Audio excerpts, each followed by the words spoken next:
উপস্থিত গণ্যমান্য ব্যক্তিসকল মই আচলতে এনেকৈ কোৱাৰ একো ভাৱ নাই সেইকাৰণে তথাপিও মই ক'বলৈ চেষ্টা কৰিছোঁ সকলোকে মই আন্তৰিক শ্ৰদ্ধা জ্ঞাপন কৰিছোঁ আজি মোৰ এখন প্ৰথম অৱশ্যে মোৰ জীৱনৰ প্ৰথম এখন কবিতা গ্ৰন্থ মই উন্মোচন কৰিম আপোনালোক সকলো উপস্থিতি আৰু মই আপোনালোকৰ লগতে আৰু এটা অভিনন্দন জনাব বিচাৰিছোঁ যে আপোনালোক সকলোৱে আপোনালোকৰ অমূল্য সময়ৰ অকণমান সময় মোক দি আজি গ্ৰন্থখন উন্মোচনত আপোনালোকে সহায় সহযোগিতা কৰিছে মই তাৰ বাবে আপোনালোক সকলোৰে ওচৰত কৃতজ্ঞতা জ্ঞাপন কৰিছোঁ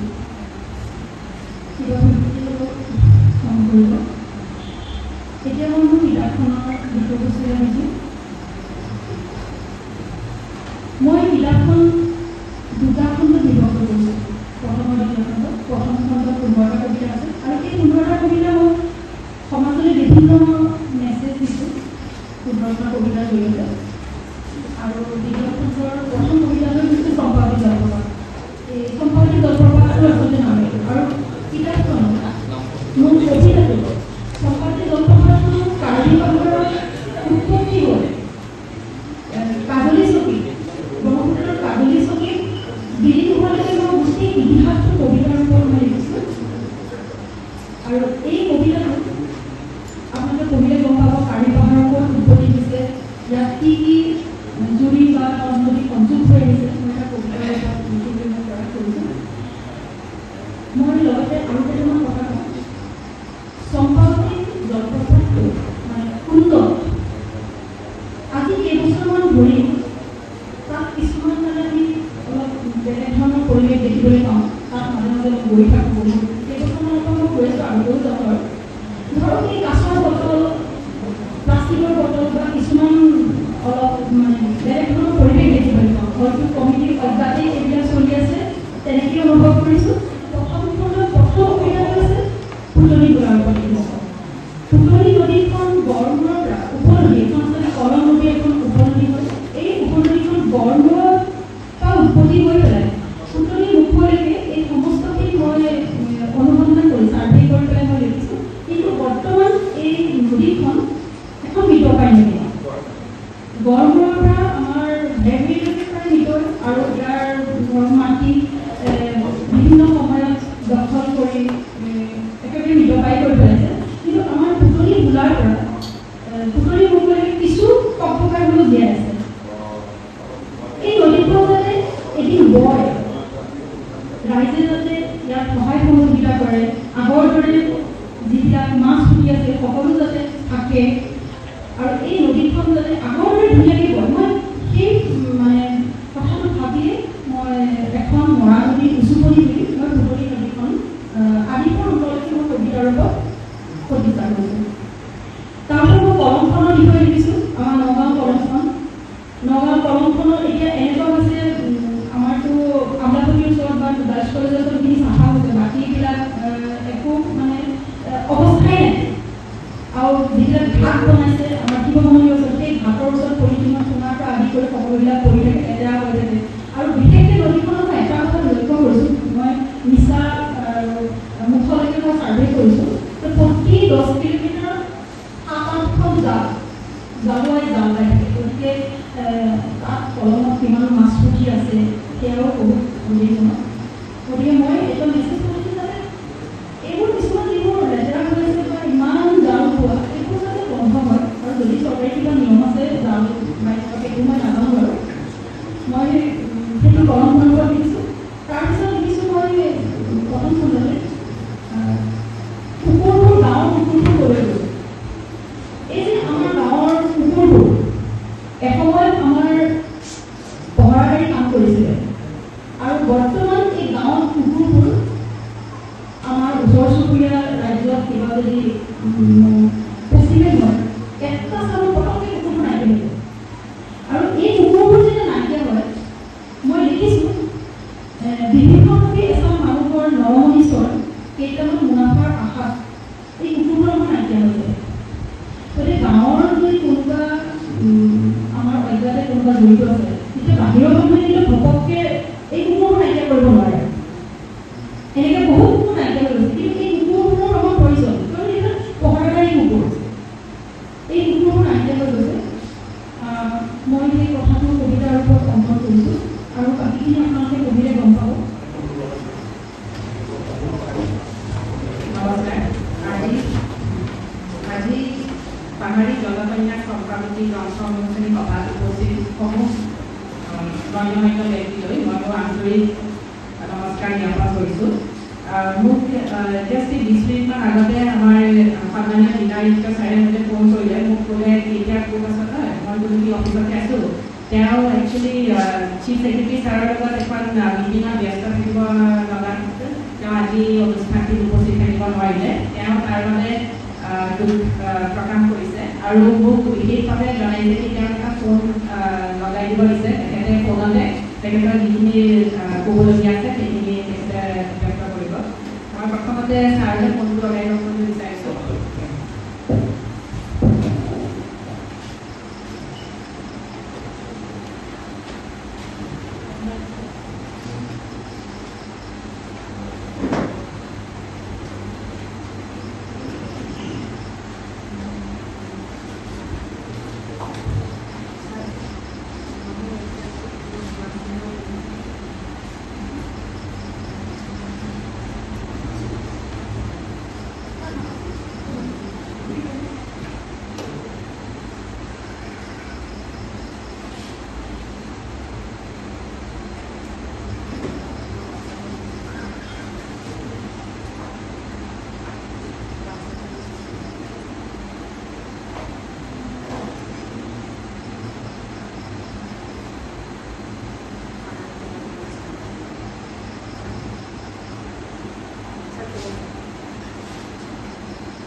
এই সভাত উপস্থিত প্ৰতিগৰাকী সন্মানীয় অতিথিবৃন্দ মোৰ শ্ৰদ্ধাৰ ৰুজু হাজৰিকা ডাঙৰীয়ানী জয়দেউসকলক সকলোৰে ওচৰত মই ক্ষমা প্ৰাৰ্থী আজি অতি ইচ্ছা থকা স্বত্বেও আমাৰ সন্মানীয় মুখ্য সচিব ডাঙৰীয়াই এখন মিটিং দিয়াৰ বাবে এখন বিচিটোক এখন মিটিং দিয়াৰ বাবে মই আপোনালোকৰ মাজত উপস্থিত থাকিব নোৱাৰিলোঁ কিন্তু এই সুন্দৰ কবিতা পুথিপাঠ আমাৰ ৰুজু হাজৰিকা ডাঙৰীয়ানীয়ে ৰচনা কৰিছে পাহাৰী জলকন্যা চম্পাৱতী কবিতাৰ সংকলন এই সংকলন ভাগ মই নিজে যদি উদ্বোধন কৰিব পাৰিলেহেঁতেন খুব মোৰ মনৰ আশা আছিলে কিন্তু আমাৰ চৰকাৰী চাকৰি চলি আছে আপোনালোকে জানে যে চৰকাৰী এটা হুকুম থাকে ইচ্ছা থাকিলেও বহুখিনি কাম আমি কৰিব নোৱাৰোঁ তাৰ বাবে এই ফুল আপোনালোকে নিজৰে নিৰীক্ষণ কৰিব বুলি মই আশা ৰাখিছোঁ ৰুজু হাজৰিকা বাইদেউলৈ মই মোৰ আন্তৰিক অভিনন্দন জ্ঞাপন কৰিছোঁ আৰু পাঠকসকললৈ মই অনুৰোধ জনাইছোঁ আৰু মোৰ দৃঢ় বিশ্বাস যে এই কবিতা পুথিখন এই কবিতা সংকলনখন আমাৰ অসমৰ চুকে কোণে বিয়পি যাব আৰু এই কবিতাবোৰ পঢ়ি প্ৰকৃততে ৰাইজ উপকৃত হ'ব বাইদেউলৈ মই মোৰ পুনৰ শুভেচ্ছা শুভকামনা জনাইছোঁ পুনৰবাৰ বাইদেউৰ ওচৰত মই ক্ষমা প্ৰাৰ্থী আমি এই অনুষ্ঠানত উপস্থিত থাকিব নোৱাৰাৰ বাবে ধন্যবাদ নমস্কাৰ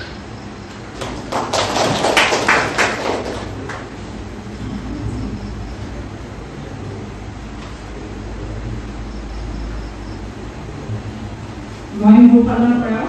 ৰুজু হাজৰিকা বাইদেউলৈ তেওঁৰ কবিতা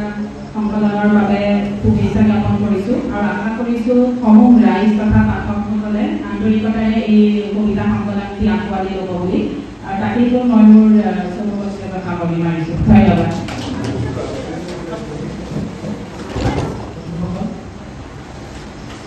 আজি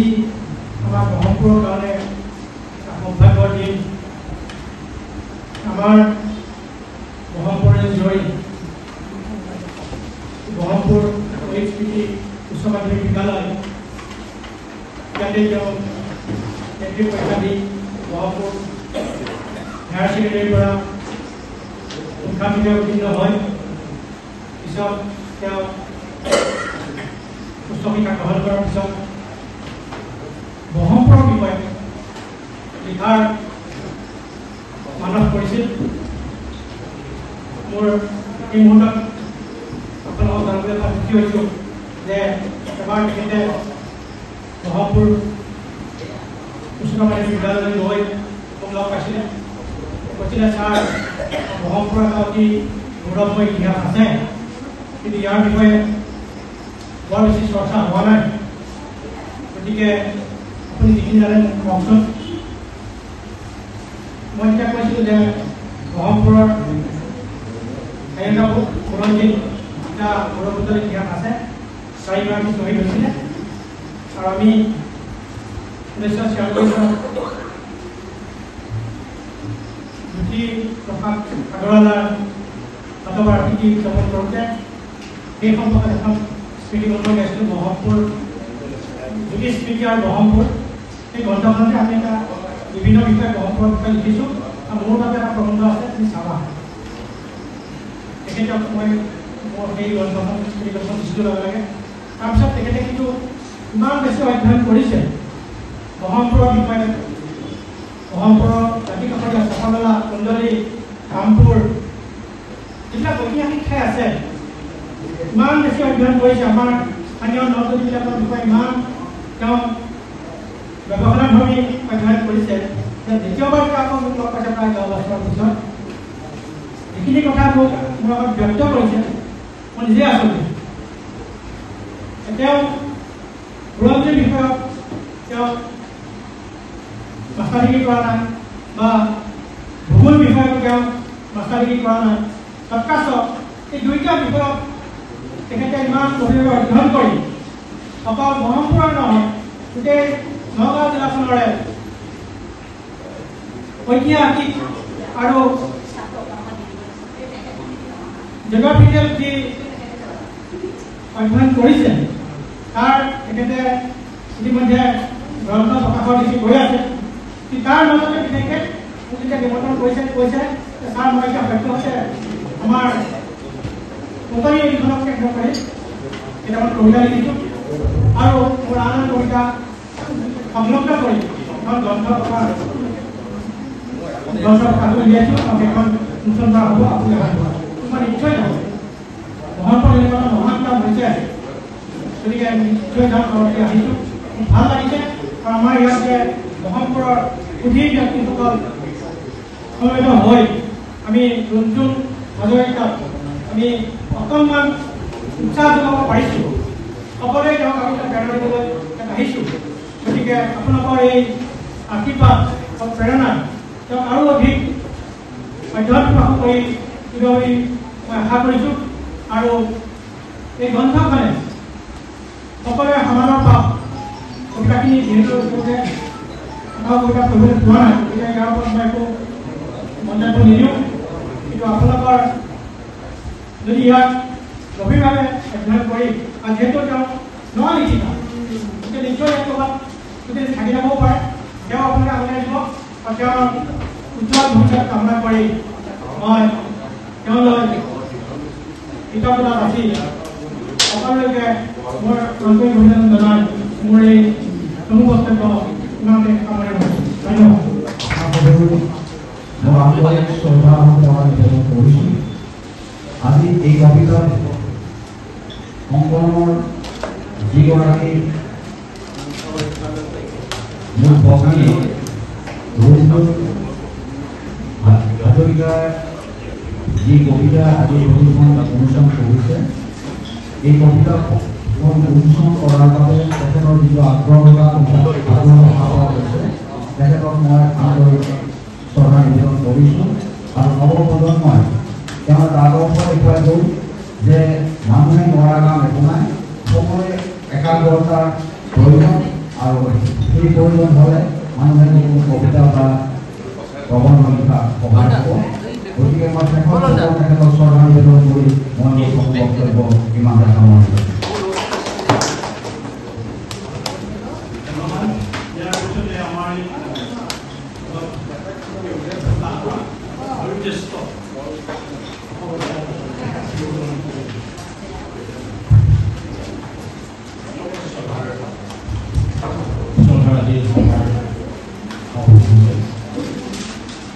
উপস্থিত বৰাণীয় বাইদেউ অসংখ্য আৰু সন্মানীয় ৰাইজ আচলতে এই অনুষ্ঠানত ক'বলগীয়া একোৱেই নাই প্ৰথম কথা কিন্তু মই আহিছোঁ এটা কাৰণেই এই অনুষ্ঠানটো আমাৰ মৰিগাঁও ৰাধাকান্তপুৰ উচ্চতৰ মাধ্যমিক বিদ্যালয়ত পতাৰ লগত সিদ্ধান্ত আছিল তেখেতে মোক জানিবলৈ দিছিলে আৰু মই তেখেতক সহমত দিছিলোঁ কিন্তু দুৰ্ভাগ্যবশতঃ আমাৰ বিদ্যালয়ত কামটো নহ'ল আজি এই বিদ্যালয়তে মোৰ ভগ্নীস্বৰূপা আৰু বিষয়া বাইদেউৰ নেতৃত্বত ছত্ৰছায়া এইটো কাম দিয়াত সমাধা হৈছে মই এই আবাহতে ৰবি শইকীয়া বাইদেউলৈ মোৰ ফালৰ পৰা আন্তৰিক অভিনন্দন জ্ঞাপন কৰিলোঁ এগৰাকী মহিয়সী হৃদয়ৰ যি স্পন্দন কলমৰ চিয়াঙে নিগৰিত হৈ আজি এখন পাহাৰীয়া জলকন্যা সম্পত্তি নামেৰে এখন কবিতা পুথি বা কবিতা সংকলন ওলাইছে আপোনালোকে গম পাইছে ইতিমধ্যেই হৈছে এই কবিতা পুথি সকলোৱে আদৰি ল'ব বুলি আমি আশাবাদী ৰুণজুন হাজৰিকা বাইদেউ আচলতে সম্বন্ধবোৰ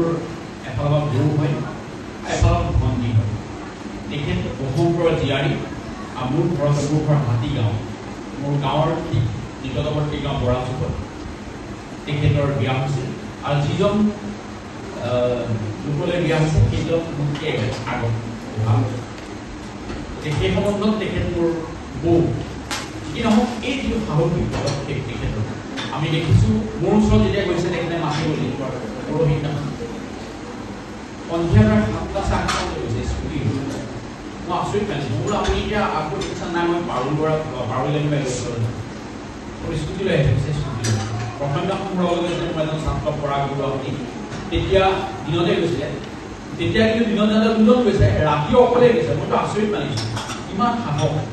আৰু তেখেতৰ মুখে গম পালোঁ তেখেতে বাদুৰি ঘৰ চাবান্দা জলপ্ৰপাত যিটো আমাৰ তলকুণ্ড বুলি কয় তালৈকে গৈ তেখেতে তেখেতৰ যিটো অভিজ্ঞতা আমাৰ কিতাপত সন্নিৱিষ্ট কৰিছোঁ এই যিটো তেখেতৰ সাহস বা মনোবল এই মনোবলটো আমি আচলতে স্বীকাৰ কৰিবলগীয়া গতিকে মই পুনৰবাৰ আজি এই সভাৰ মাজতে তেখেতলৈ আন্তৰিক অভিনন্দন আৰু শুভেচ্ছা জ্ঞাপন কৰিছোঁ লগতে কিতাপখনে অসমৰ পাঠক সমাজৰ মাজত সমাদৰ লাভ কৰিব তাকে কামনা কৰিলোঁ আৰু পুনৰবাৰ আপোনালোকলৈ মোৰ ফালৰ পৰা নমস্কাৰ জনাই মোৰ বক্তৃতা সামৰণি আমাৰ মনত আটাইতকৈ ঐতিহ্যপূৰ্ণ এই প্ৰাণকেন্দ্ৰ কলমখন এই কলমখন আগতে জাহাজ আমি বৰ্তমানে আহিব পৰিবহণ জাহাজ ইষ্ট ইণ্ডিয়া কোম্পানী এতিয়া খোলাটো থাকে এইফালে গোটেই জাহাজটো অনাময় কৰিছিল মণিপুৰৰ ৰজা বিক্ৰমজী শিৱমতে বন্দী কৰি লৈ জাহাজী এই কলমটি লৈ গৈছিল আৰু কল্পনা বা সেইখন কলম কেনেকুৱা আছে তাৰপৰা সোণাৰু গছ বৰগছ ভক্তি বাৰিষাত চাবলগীয়া সোণাৰ চাবলগীয়া হৈ কাশী পৰৱৰ্তী যেতিয়া শৰাই ঘৰত যুদ্ধ কৰিছিলে ঘটি যায় সেই কলমটো লৈ পেলাই নাওছিল ভগৱান তাক তেওঁ ঘেৰাইছিল এই কলমখনত আজি এই ভাটিমৰা পানীটো দিয়াৰ পিছত কলমখনৰ অৱস্থাটো নাইকিয়া হ'ল পানী সুখটো নাইকিয়া হোৱাৰ পৰা কলমখন এতিয়া ভেদ কৰিছে ইমান মানুহে এতিয়া ধেৰ হৈছে কলম সুখটোৱে ধেৰ গোটেই মানুহে জাবৰ চাবৰ চব তাতে লগায় ভেদ আৰু বস্তুৰ কাৰণে আপোনাক এই সাগৰি পেলাই এখন কলম নাইকি কোনো ভুল নাই সাগৰি পেলাই এইবিলাক কৰিব পাৰি দি এখন খুচি পেলাই হঠিয়াই আছে এই কলমখন ভাল খুব ভাল লাগে অলপ বস্তুটোৱে ইমান ধুনীয়া বস্তুটোৱে ভাল আমি সবৰে ৰাখিব পৰা ব্ৰিটিছে যেতিয়া নমা টাউনখন বনাইছে তেতিয়া ৰাজকোটে নহয় খালি গৈছিল তেওঁলোকে কলমখন তাত ইমান অফিচ পাঠাইছে কলমৰ পাৰ মাৰিছে আৰু কলমৰ পৰা যিবোৰ ৰাস্তা বনাইছে ঠিক কলম কলমৰ চিধা চিধি চলতা এইটো নমানে কৰে চাব একদম কলমৰ সবে কি আছে উল্টা চাইডে পাঁচটো দেশৰ আহিব পাৰে তাৰমানে কলমৰ হাৱাটো যাতে নগৰৰ ভিতৰতে প্ৰৱেশ কৰিব পাৰিব এতিয়া কলমৰ উঠা বাইনে মই বাইনে লণ্ডনত অলিম্পিক হ'ল তাতে মই ব্ৰিটিছৰ আমাৰ ভাৰতৰ তাৰ মাজেদি এটা নলা গৈছিল খোলা দিলে তেওঁলোকে সেই ড্ৰেইনটো কি কৰিলে বহল এটা খালী কৰা আৰু পানীটো ফিল্টাৰ কৰিছে কৰি পেলাই সেই মাটি কি কৰিছে গেট বনাইছে গেট বনাই তাৰ ফচল কৰিছে তাৰপিছত এই পানীটো মাৰিছে তাৰ ফচলৰ কাম কৰিছে গোটেই বস্তুটো আমি চাই আছো কৈছে এইখন কাৰ্পেট পাৰি দিছে কাৰ্পেট ভবা যে কাৰ্পেট তাত পাৰি পেলাই তাত শিল দিছে শিল দি পেলাই তাৰ ওপৰত তেওঁলোকে কৈছে জাল মাৰিছে জাল মাৰি দিছে বান্ধটো কেনেকৈ মাৰিছে চাব জাল দি দিছে তাৰপিছত তেওঁলোকে তাত মাটি দিছে মাটি দি তাত দুপৰীয়া লগতে তাৰপিছত নেট এখন প্লাষ্টিক নেট এখন পাৰি দিছে আছে তাৰ গছপুলি তাৰপিছত 5 বছৰ পিছত যেতিয়া অপেনিং কৰে সেই নেটটো চাবলগীয়া হৈছে ইমান এটা গেম অনুপাতে কি কৰি দিলে আৰু আমি প্ৰতিকে দিয়া কলমখন আমি শেষ কৰি পেলাম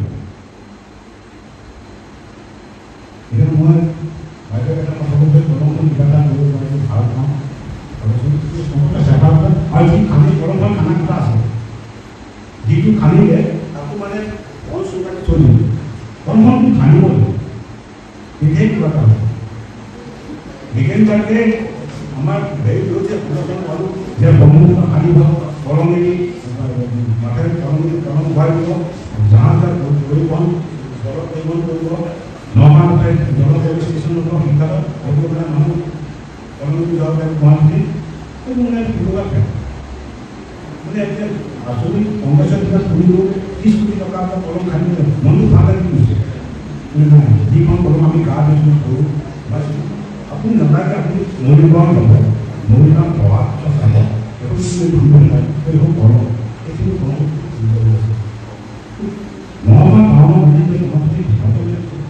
আপুনি এতিয়া এনেকুৱা লাগিছে যদি কলমখন এতিয়া এনেকুৱা লাগিছে যেনে ব্ৰিটিছসকলে আকৌ মাতি আহি নেকি তেওঁলোকে যি কাম কৰিছিল পঞ্চায়ত কাম কৰিছিল আমি আমাৰ চব উপাধি সেইকাৰণে মই এনেকৈ লৈ কলমখনো কৰি ৰাইজে এটা চিন্তা কৰিব এটা কথা নাই ৰাইজে মন লৈ গ'ল কিন্তু খুব ভাল হৈছে ইয়াত উপস্থিতৰ সংখ্যা যথেষ্ট কম যদি যিসকল আহিছে গোটেই সকলোৱে যথেষ্ট অভিজ্ঞ আৰু এতিয়া কি কম যে সাহিত্যৰ গোটেই দুই ধৰণৰ ব্যক্তিসকলে অৰ্থাৎ সাহিত্যপ্ৰেমী ব্যক্তিসকলে আজি ইয়াত উপস্থিত হৈছে আজি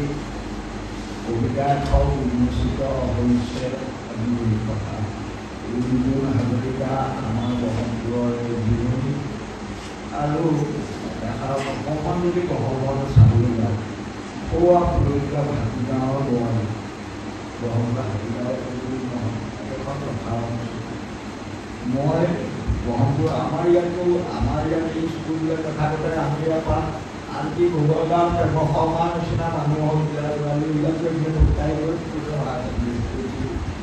গতিকে একো দূৰ জেগাত নহয় ভাল পাইছোঁ এতিয়া কথা হ'ল কি আমি বাতৰি যাওঁ বা যেনেকৈ যাওঁ বহুত দূৰলৈকো যাওঁ ওচৰলৈকো যাওঁ আমাৰ দৃষ্টিত যিবোৰ বস্তু নপৰে একোজন পৰ্যবেক্ষকৰ গোটেইখিনি দৃষ্টিগোচৰ হৈ সকলো পৰ্যবেক্ষক হ'ব নোৱাৰে আৰু মই ধন্যবাদ দিছোঁ আমাৰ তেওঁ এগৰাকী বিশেষ বিশিষ্ট পৰ্যবেক্ষক আজি চাপলা কুঞ্জলৈ মই 7বাৰ গৈছোঁ গতিকে মোক বৰ সুধিলে এতিয়া মোক যদি আপোনালোকে সোধা মই ক'ব নোৱাৰোঁ কি দেখিলোঁ কি পাৰোঁ কিন্তু তেওঁ পায় তেওঁৰ অন্তৰৰ ভিতৰত যিবিলাক চিনেৰি দেখে সেইবিলাক গোটেইবিলাক তেওঁ নিজৰ সোমাই থাকে আৰু সেইখিনি বিগত থাকিলে নহ'ব, সেইখিনি তেওঁ বাস্তৱায়িত কৰে, সাৰ্বজনীন কৰে আৰু সেইখিনি ক'ত দিছে তেওঁ এই পুস্তকখন সাহিত্য অমৰ। আজি আমি থাকিম জানো কথা মই এতিয়া আমাৰ এই দুজন আমি 4 মাহ বয়স আমাৰ এটা যাব সময় হ'ব, কিন্তু আমি যদি কিবা ভাল কাম কৰিছোঁ নিশ্চয় নাথাকিব।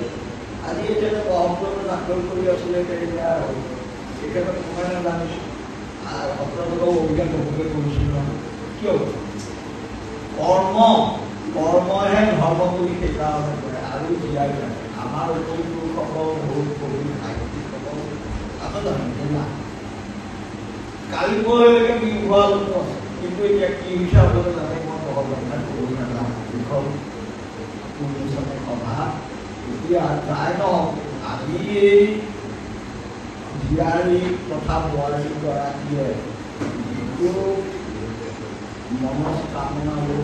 এই পুথিভাগ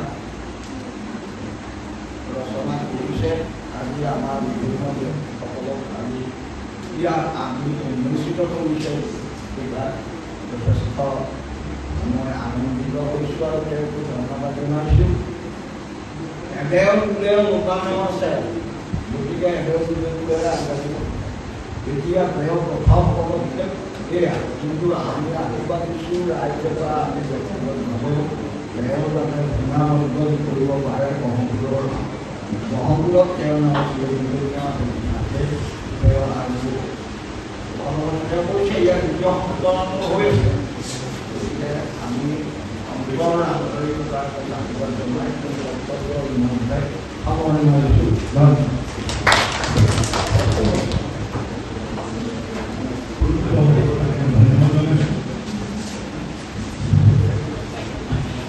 আজি সম্পূৰ্ণ শ্ৰেণী সভাৰ সভাপতি মহোদয়, সামগ্ৰী ৰাজহ চক্ৰ বিষয়া মহোদয়া, মঞ্চত উপবিষ্ট বিশিষ্ট ব্যক্তিসকল আৰু অন্যান্য আমন্ত্ৰিত উপস্থিত, মই আজি পাহাৰী জনকন্যা সম্পাদকীৰ কবিতা সংকলনৰ প্ৰকাশখণ্ডৰ কবিতা এখন মৰা নদীৰ উচুপনিৰ চমুকে মই ক'বলৈ যাম। এই মৰা নদীখন হৈছে ফুটনি নদী বা ফুটনি উপনদী। এই ফুটনি উপনদীখন আমাৰ পুৰণি জিলাৰ পৰা আৰম্ভ হৈ ননদীখনত পৰিছে। ননদীলৈকে প্ৰায় 8 বা 10 কিলোমিটাৰ দৈৰ্ঘ্যৰ এখন নদী আছিল। মোৰ 1958 চনত ভগীপুত্ৰৰ ভেটিতে জন্ম হিচাপে মোক ভগীপুত্ৰৰ দেউতাক এটা এশৰাম বৰাই মোক কৈছিলে যে কলমখন ব্ৰহ্মপুত্ৰৰ লগত জড়িত আছিল আৰু এই ফুটনি নদীখন কলমৰ লগত কলমৰ পৰা। গতিকে ফুটনি নদীখনত ব্ৰহ্মপুত্ৰৰ পানী আছিলে, তাত এটা যি বৈশিষ্ট্য এখন নৈ থাকিব লাগে সেইখিনি আছিলে, কিন্তু সম্ভৱ ৰাষ্ট্ৰীয় পথ এতিয়া 127 আগৰ 37 নম্বৰ ৰাষ্ট্ৰীয় ঘাইপথ নিৰ্মাণ কৰোঁতে বন্ধ কৰি দিলে। তাৰ ফলত মোৰ 1958 চনত ভগীপুত্ৰৰ ভেটিতে জন্ম হিচাপে মোক ভগীপুত্ৰৰ দেউতাক এটা এশৰাম বৰাই মোক কৈছিলে যে কলমখন ব্ৰহ্মপুত্ৰৰ লগত জড়িত আছিল আৰু এই ফুটনি নদীখন কলমৰ লগত কলমৰ পৰা। গতিকে ফুটনি নদীখনত ব্ৰহ্মপুত্ৰৰ পানী আছিলে, তাত এটা যি বৈশিষ্ট্য এখন নৈ থাকিব লাগে সেইখিনি আছিলে, কিন্তু সম্ভৱ ৰাষ্ট্ৰীয় পথ এতিয়া 127 আগৰ 37 নম্বৰ ৰাষ্ট্ৰীয় ঘাইপথ নিৰ্মাণ কৰোঁতে বন্ধ কৰি দিলে। তাৰ ফলত নদীখন আমাৰ বৰষুণৰ পানী এই গাঁওসমূহৰ ভালুৱা গাঁও, ভেৰভেৰী, মাছ পুটনি, গুৰুঠা গাঁও, কমাৰ গাঁও, এই গাঁওসমূহৰ যিবিলাক ঠাইৰ পৰা পানী বৈ যায় তাৰ মোৰ 65 চনৰ কথা মনত আছে যে ভুটনি নৈখনত বহুত ফুল আছিলে ফলত তাত মেটেকা নাছিল কিন্তু এতিয়া মেটেকা হোৱাৰ ফলত কি হ'ল যে বাৰিষা আৰম্ভ হোৱাৰ লগে লগে আমি ভুটনি নৈৰ পাৰৰ মানুহখিনি এটা দুৰ্গন্ধ পাওঁ কাৰণ মেটেকাবিলাক পচি পেলাই প্ৰায় 15 দিনৰ পৰা 30 দিনৰ ভিতৰত এই দুৰ্গন্ধ আমাৰ আহে তাৰ ফলত আমাৰ স্বাস্থ্যৰো হানি হ'ল কিন্তু এতিয়া আমি আৰু এটা দেখিবলৈ পাইছোঁ যে ভুটনি নৈখন দখল কৰি তাত মাটি পেলাই তাত ভেটি স্থাপন কৰিছে গতিকে কিন্তু মাজতে এটা মই ভাল খবৰ পাইছিলোঁ যোৱা জানুৱাৰী মাহত মই কিছু সদৰৰ জড়িত হৈ কৰিছিলোঁ মাটি উপবিঘা নতুন কৰি সকলোবোৰৰ কাৰণে আকৌ লোৱা হৈছিলে তেতিয়া লাণ্ডমণ্ডল দিলীপৰাই কৈছিলে যে চাৰ্ভে হৈ গৈছে ভুটনি নৈখন খন্দা হ'ব কিন্তু আজিলৈকে কিয় নাই খন্দা সেইটো মই নাজানো মই ভাবো নাই কিন্তু বৰ্তমান প্ৰক্ৰিয়াই চলি থাকিলে এখন মৃত্যু হ'ব এই নৈখনত গতিকে আমাৰ সভ্যতাৰো মৃত্যু হ'ব কাৰণ আমি জানো আপোনালোকে সকলোৱে জানে যে আমাৰ সভ্যতা বিকাশ হৈছিলে নদীৰ পাৰি আৰু আমাৰ কাৰ্যক্ৰমো নদীৰ গতিকে মই ভাবোঁ এই কবিতাটোৰ লেখিকাৰ যিটো প্ৰতিফলন ঘটিছে গতিকে লেখিকা যোনটো হাজৰিকাক মই এই সমস্যাটো উপস্থাপন কৰাৰ কাৰণে মই ধন্যবাদ জনাই মোৰ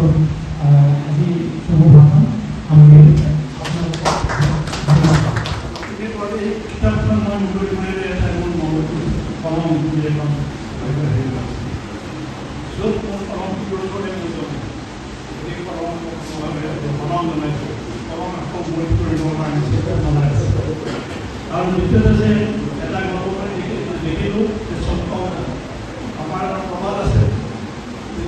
মহামহো ব্ৰহ্মপুত্ৰই এটি সম্পদ বিদ্যাপন আপুনি জানিলে জানো প্ৰবাদ আছে সম্পদ বিদ্যাপন যেতিয়া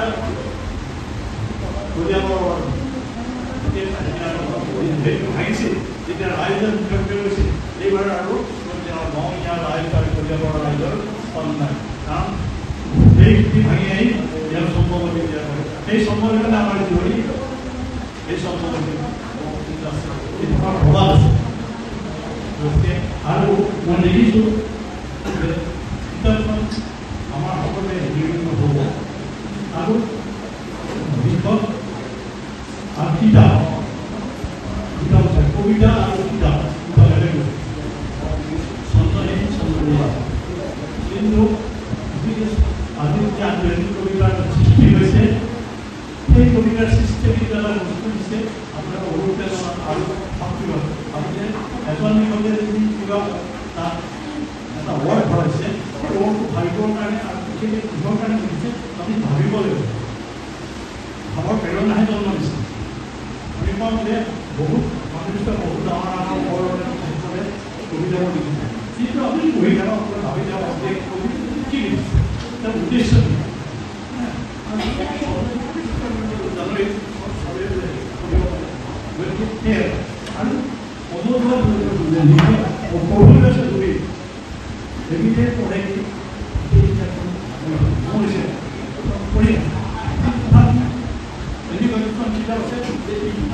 আৰু কি আছে আমি লিখি যাব ৰাতি মৰমা উঠি টকা কৰিব নোৱাৰে সিদিনা ৰাতি উঠি কৰিব নোৱাৰে আৰু এনেকুৱা কিছুমান কিতাপৰ কিতাপ আছে বিদ্যালয় তেনেকুৱা কিতাপ আছে বিকল্প আছে তেনেকুৱা গতিকে মই গতিকে মই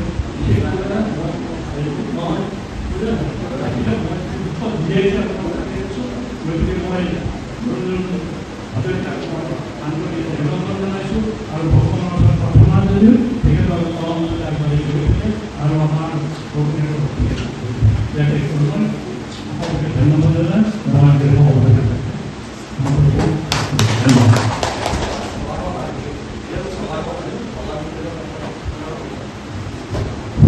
মই সভাৰ সভাপতি মহাশয় সন্মানীয় আজি আমি সভাৰ শেষত আমি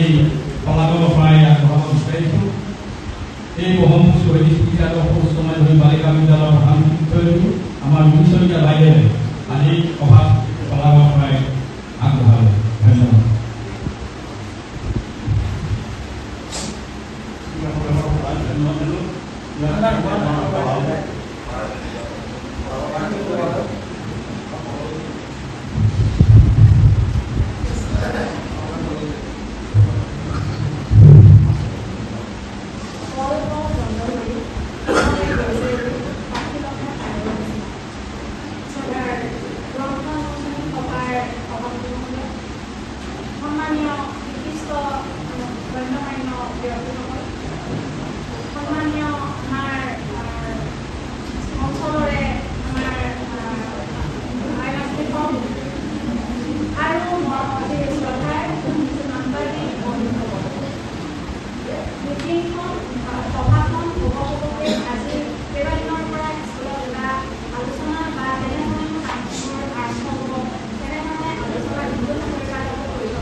কাৰণ বিদ্যালয়ৰ পৰা গৈ পুনৰ আমাৰ বিদ্যালয়ত পদাৰ্পণ কৰিছে।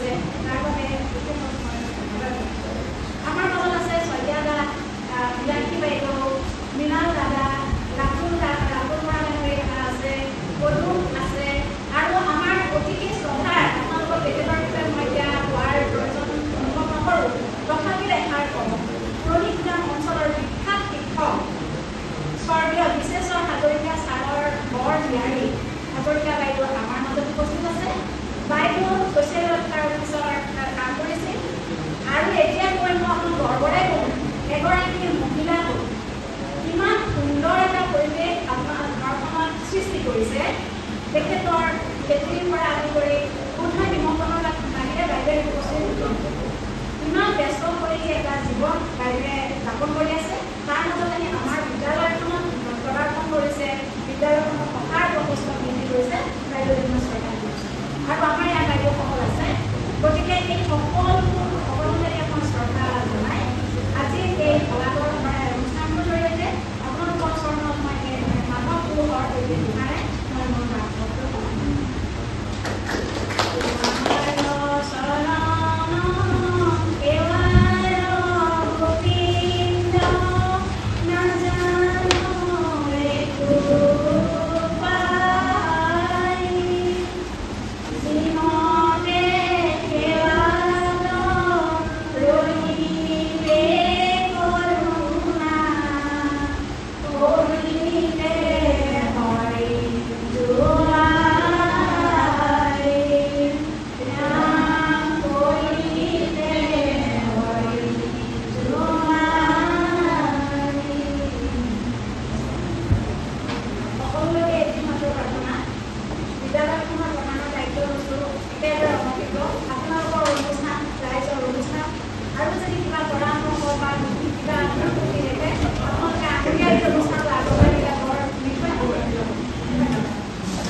Gracias.